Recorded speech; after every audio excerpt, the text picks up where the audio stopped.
That is something that is non-negotiable.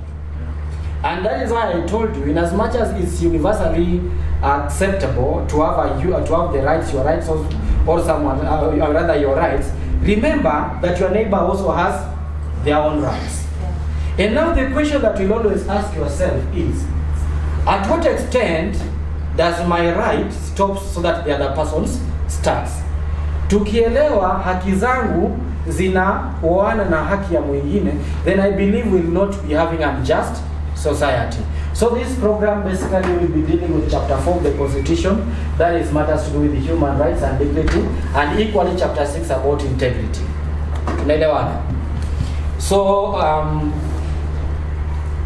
we'll be dealing in chapter 4, we'll be exclusively dealing mostly with the rights of the children. That is what we'll be looking at, which the rights of the children, because haki zao nyingi. A child has a right to family. A child has a right to all the basic needs, kukua kwa nyumba safi, not just a house. A clean, hospitable, conducive home. Pale ambapo mtoto akija, mtoto anafurahia. To me, these houses, even katika nyumba, it's a right of a child. Nyumba iko well organized.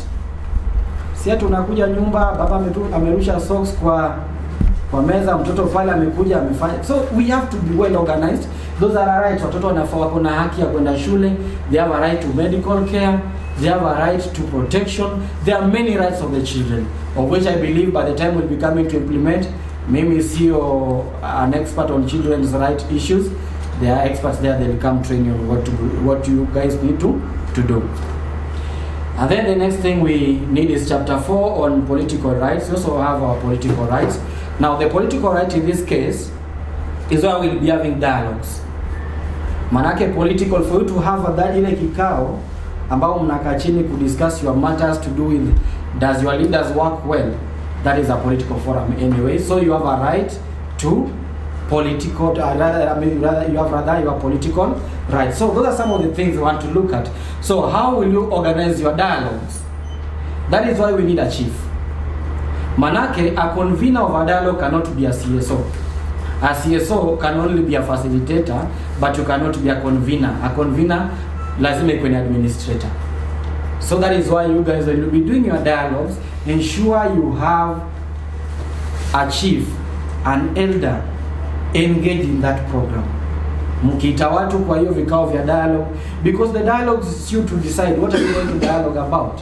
Ikiwa mmefanya program zetu mkakuja mkarealize kuna issues hapa which needs to be addressed urgently. Mkuru kwa mfano, kuna watoto ambao wanatekwa nyara. Kuna watoto ambao wamefichwa kwa manyumba na vijana. And unaona tu then you ask us, kuna vijana ambao mjai wajua, you don't know what their issues about. Ni wa vijana wapya within the community. Those are not issues. Sasa si ati nyinyi muende kuwatafuta kijana wewe ni nani unatoka wapi? No. Organize those dialogues or communicate as a community. Maana unaweza pata ni nephew wa mtu alikuja ajulikani ni kijana mwoga, nyinyi mmeenda mmeripoti kwa police. So when you have a community dialogue, someone will tell you, when someone raises such an issue, mtaambiwa yule kijana ni kijana wa nani? Wa so and so. Alikuwa labda kwa mahali.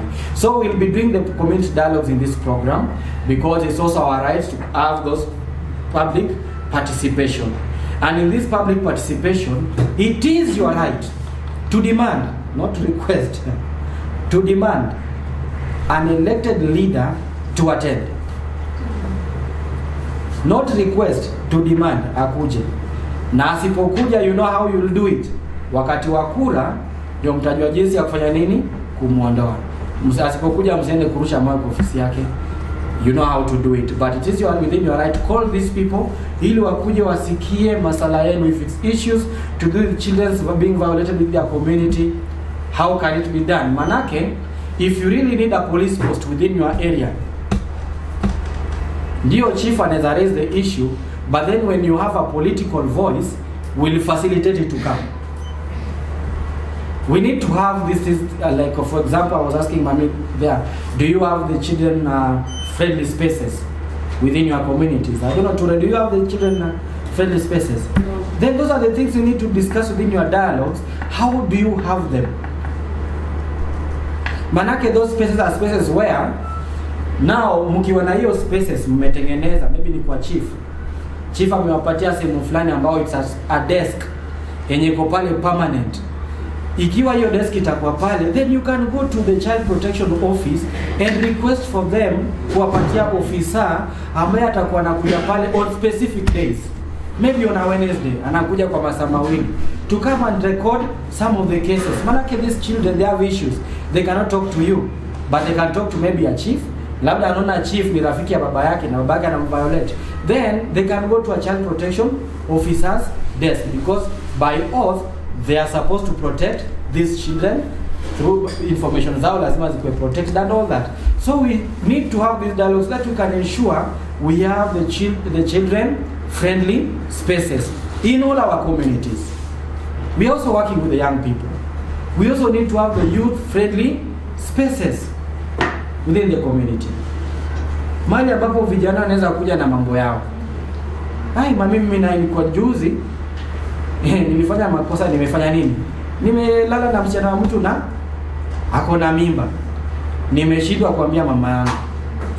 We need to have those spaces so that children and young people can have access to proper, credible information. So the way we'll have